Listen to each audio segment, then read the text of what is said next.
शक्ति यादव जी, जो कि आपके यहाँ डिबेट्स में भी आते रहते हैं, जो हमारे क्षेत्र से एमएलए भी हैं, वो मूलतः राजद से नहीं थे। वो एक मुखर आवाज थे, ओबीसी की आवाज थे, यादव कम्युनिटी की आवाज थे, और वो आरजेडी चले गए।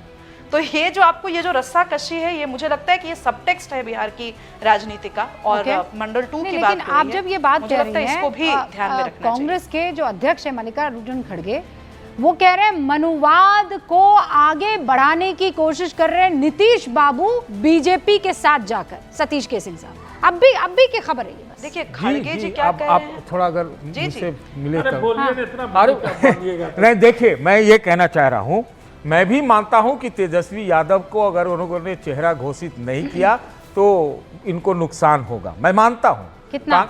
भाई कितना तो हम नहीं नाप सकते, वो आप पोस्टर से करवा लीजिएगा जो 400 सीट देते। एनीवे वो मैं नहीं कह रहा हूं। नीतीश जी का तो इन लोगों ने घोषित नहीं किया है, लेकिन आप मुझे बताइए कि बाकी जगह तो आप लड़ाई सब लोग लगाते रहते हैं। हम मेरा दूसरा सवाल है, आज के डेट में भारत सरकार के पूर्व कैबिनेट मंत्री बीजेपी के 3 मंत्रियों का नीतीश सरकार से इस्तीफा मांग रहे हैं।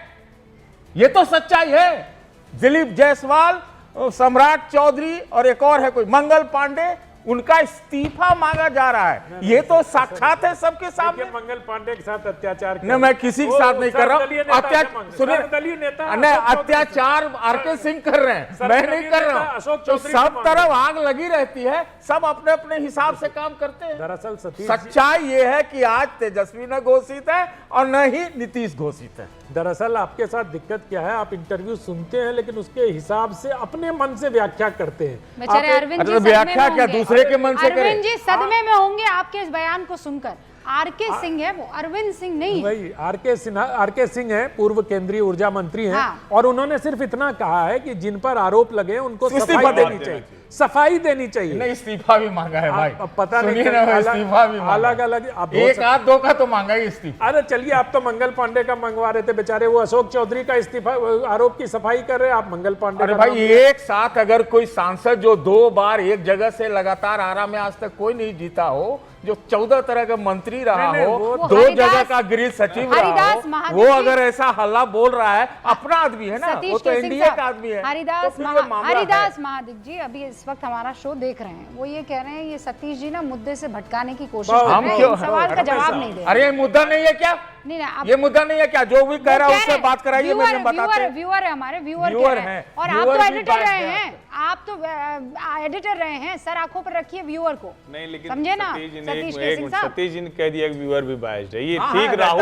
राहुल गांधी मानसिकता है कि हम नहीं जीते तो मतदाता बेकार, हम नहीं जीते तो चुनाव आयोग बेकार, हम नहीं जीते तो लोकतंत्र खत्म, हम नहीं जीते तो अमेरिका यूरोप वाले आके बचाओ। अरे सर, ये कौन सी मानसिकता है? आप लोग ये ना करिए। आपको कौन सा चुनाव लड़ना है? आपको कौन सा राजनीति से मिलेगा?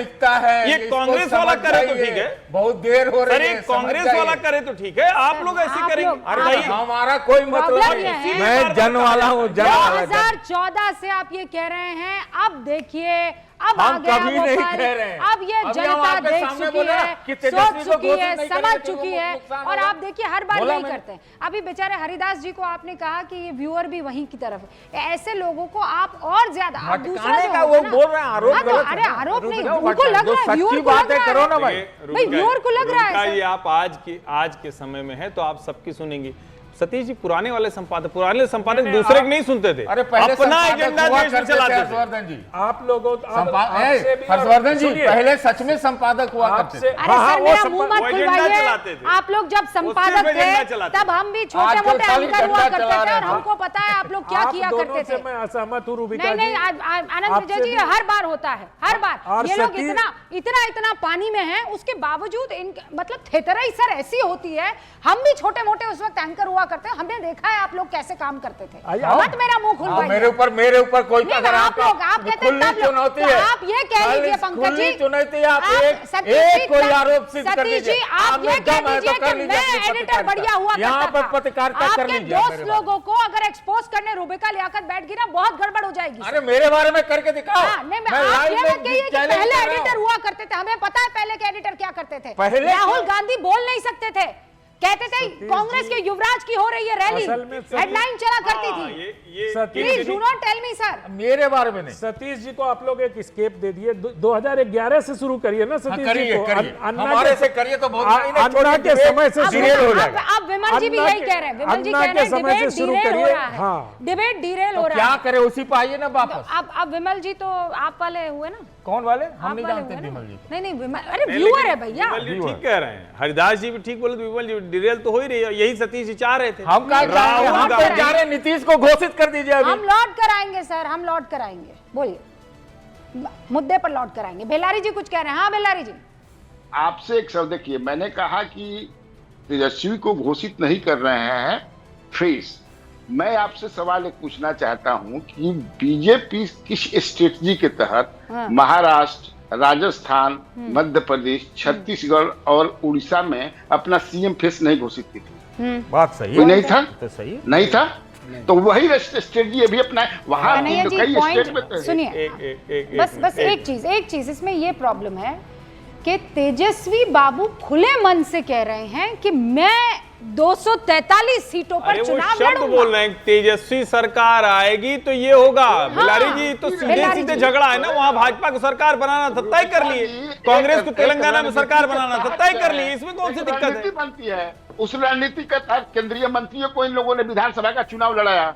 बीजेपी लड़ाई थी कि नहीं लड़ी? क्या जरूरत है केंद्रीय मंत्री को लड़ने का? लेकिन एक स्ट्रेटजी बनती है, एक रणनीति बनती है जंग जीतने के लिए, चुनाव जीतने के लिए। मैं समझ गई। गठबंधन की रणनीति एक होती है ना, हाँ, कि एक सुर में दिखे, एक सुर में दिखे। होती है। आप मत करिए। तेजस्वी भी कहते हैं कि हम कोई दावेदारी में नहीं है, हम और राहुल जी दोनों पार्टी जो जीतेगी वो तय करेंगे। तेजस्वी कह रहे हैं मुख्यमंत्री बनेंगे। मुख्यमंत्री समझते रहे कि मैं ही मुख्यमंत्री बनेगा। पूरा चुनाव के समय बन गए फडणवीस। अरे सर, आप तुलना ही एप्पल और ऑरेंज की कर रहे हैं। आप बिल्कुल ही तुलना ही गलत कर रहे हैं। क्यों तुलना गलत कर रहे हैं? बिहार में एक पार्टी की सरकार बनती हुई नहीं दिख रही है। दोनों तरफ गठबंधन है, एक गठबंधन दोनों का पोस्टर लगा रहा है, मोदी जी और नीतीश जी। एक गठबंधन साथ चलते हुए तेजस्वी कह रहे हैं कि भाई राहुल जी पीएम, और जैसे ही पूछा राहुल जी का मुंह बंद हो गया। तेजस्वी नहीं सीएम, और तेजस्वी उसके बाद देखिए क्या क्या कह रहे हैं। तेजस्वी आएगा तो ये करेगा, तेजस्वी सरकार आएगी तो ये करेगी। दोनों का फर्क तो समझिए। आप भले बिहार में बैठे हैं, लेकिन आप इस चीज को पता नहीं क्यों नहीं समझ रहे, और इसको आप क्यों बचाव कर रहे हैं, मेरी समझ में नहीं आ रहा है। मैं बचाव नहीं कर रहा, हो सकता है ये फर्क लीजिए। राष्ट्रीय जनता दल के लोग किस अवस्था में हैं, और आपकी तो बात होती होगी, वो लोग कह रहे हैं कि हम इनको कांग्रेस वालों को वोट नहीं देंगे, ये लड़के दिखाएं, पिछली बार से भी खराब परसेंटेज करेंगे।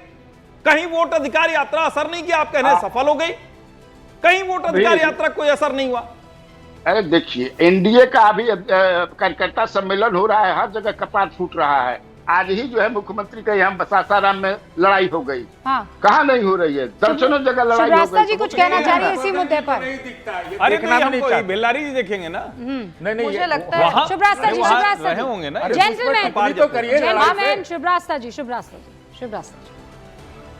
माफ कीजिएगा रूबिका जी, हम लोग स्टूडियो में बैठ के कितना भी मत फुड़ोवल कर ले यहाँ पर, अल्टीमेटली जब ग्राउंड पे उतर करके आप किसी भी विधानसभा में जाकर के देखिए आज क्या नैरेटिव क्या है।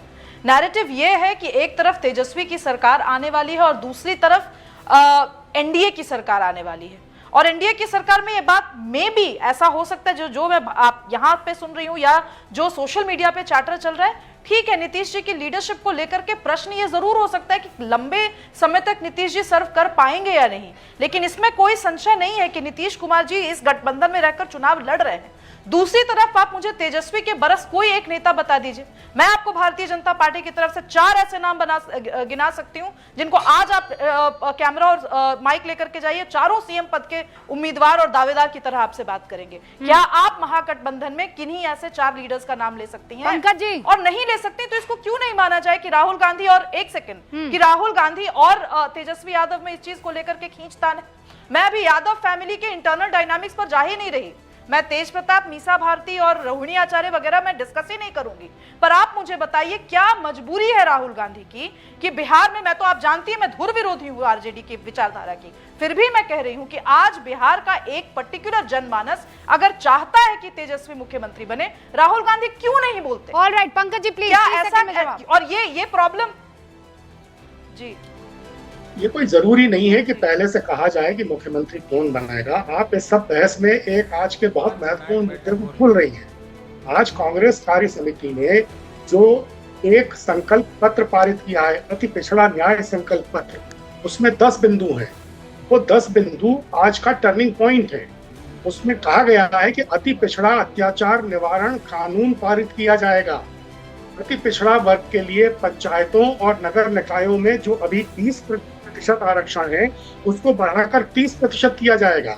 आबादी के अनुपात में जो आरक्षण की 50% सीमा है, उसको बढ़ाने के लिए बिहार की विधानसभा और विधान परिषद कानून पारित कर चुकी है। उसको संविधान की 9वीं अनुसूची में 9 शेड्यूल में शामिल करने के लिए केंद्र सरकार को भेजा जाएगा। हाँ। और एक और जो चीज नियुक्तियों में होती है, नॉट फाउंड सुटेबल, इस अवधारणा को अवैध घोषित किया जाएगा। ये बहुत ही महत्वपूर्ण बिंदु हैं। हाँ। और आज से ये बिहार के पूरे चुनावी परिदृश्य को बदलने वाले साबित होंगे। ठीक है सर, वंडरफुल, बदलने वाले साबित होंगे। ठीक है सर, ये सारी बातें समझ में आती है, लेकिन कांग्रेस अकेले चुनाव मैदान में उतर रही है ऐसी बात नहीं है ना। कांग्रेस पार्टनर्स के साथ चुनाव में उतर रही है, और उन पार्टनर्स में से एक बड़ा चेहरा है जो श्रीवास्तव ने आपसे पूछा। आपने 10 बिंदु गिना दिए, लेकिन 10 छोड़िए, 5 छोड़िए, आप 2 नाम नहीं बता पाए कि तेजस्वी के बरक्स ऐसा कौन सा नेता है जिसको आप कांग्रेस की तरफ से प्रोजेक्ट कर सकते हैं कि भैया he is a better leader and he will be the CM, next CM of Bihar. Congress की नीति कभी भी चुनावों में किसी को चेहरा घोषित करने की रही नहीं है, खासकर राज्यों के चुनावों में।